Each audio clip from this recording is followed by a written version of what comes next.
What is a syllable and why do you need to be teaching it in your classroom?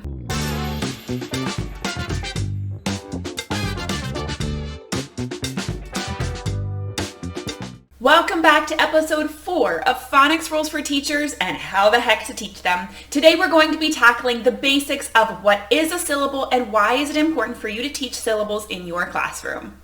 Syllables are one of the key building blocks of the English language. There's a whole lot more to syllables than just clapping how many syllables we hear in a specific word. Understanding the 6 syllable types can help students become much stronger readers and writers. It also helps the English language make a whole lot more sense. Today we're going to be talking about what syllables are and why it's important that you teach syllables in your classroom. In addition, over the next 2 videos, I will also be delving into specifics about each syllable type and then finally, how the heck to teach them. Before we dive into what exactly is a syllable, if you've missed my previous videos talking about letter names versus letter sounds, consonants versus vowels, that information would be really helpful to have for what we're going to talk about today. If you haven't watched that yet, I definitely recommend taking a look. Let's jump right in with what is a syllable? I'm going to share my favorite definition of a syllable with you from Uncovering the Logic of English.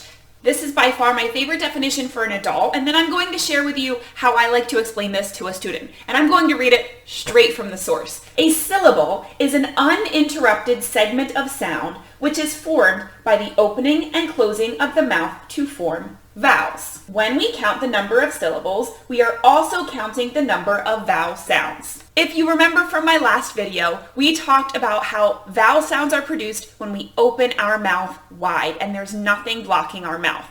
Consonants are sounds that are produced when the mouth is being blocked in some way by the lips, the teeth, or the tongue. So essentially, syllables are produced as we open and close our mouths to produce vowel sounds. Cool, right? However, this definition might be a bit too complex for students. I like to just tell my students that a syllable is a beat in a word. English is a language with rhythm, and syllables help us to form that rhythm when we're speaking. I do explain that each syllable has one vowel sound. Remember, not one vowel letter, but one vowel sound. And every word in English is made up of at least one syllable, meaning every word in English has at least one vowel sound. Let's look at 2 examples. First, we can take the word pot. Pot is a 1-syllable word, and it has one vowel sound, ah, that is represented by the letter O. Let's look at a slightly more complex word, train. Train is also a 1-syllable word, and we also have only one vowel sound, A.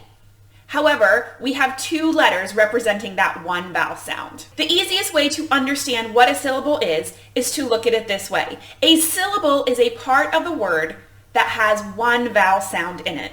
And there can be words with 1 syllable, 2 syllables, 3 syllables, and more. Now the next question is, how can we determine how many syllables are in a word orally?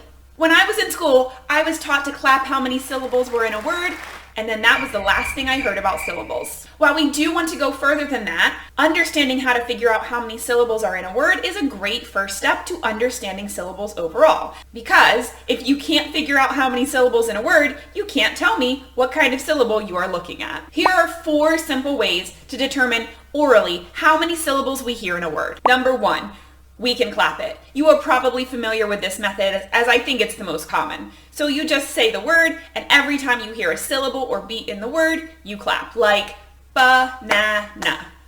3 syllables. Number 2, chin drops. Since the syllable is produced when we open and close our mouths, another great option to figure out how many syllables we hear in a word is to count the times our chin drops. So if you place your hand underneath of your chin and say a word, banana, you will count how many times your chin has dropped, which was 3, and that lets you know how many syllables are in that word. I do find that when students use this method, they need to exaggerate when they say the word a little bit. Number 3, tap it out. This is one of my favorite methods because it automatically puts the number of syllables on the student's fingers. Instead of clapping, as we're saying a word, I have them tap their chin to count how many syllables and put 1 finger up for each syllable. So for example, we have banana. 3 syllables. Like I said, I like this way the best because they don't have to actually count the number as they're doing the thing. They automatically have the number. Number 4, hum it. When we are humming words, we are actually humming the vowels, which means when we are humming words, we are actually humming the syllables because each syllable has one vowel sound.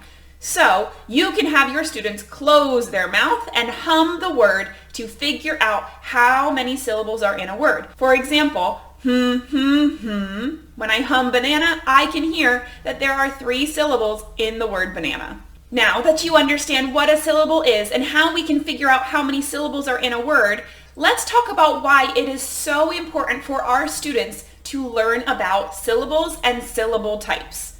The bottom line is that if our students understand the 6 different syllable types, it will make decoding, reading, and encoding, writing so much easier, and it will help them understand the logic and the rules of the English language.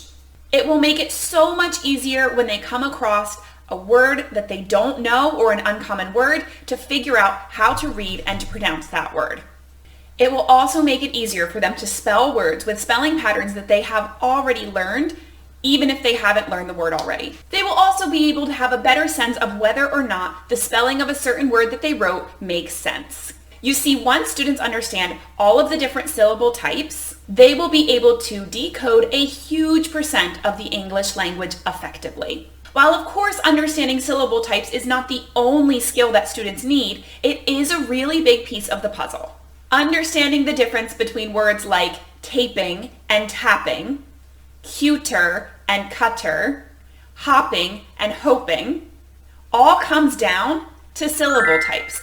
While you might already know the pronunciation of those words just because you figured it out, we don't want our students to just figure it out. We want to teach them in a systematic way so it makes sense, they can explain it, and they can understand fully why those words are pronounced with a different vowel sound than those words. Honestly, teaching our students about the 6 syllable types in a systemic way is a gift that keeps on giving.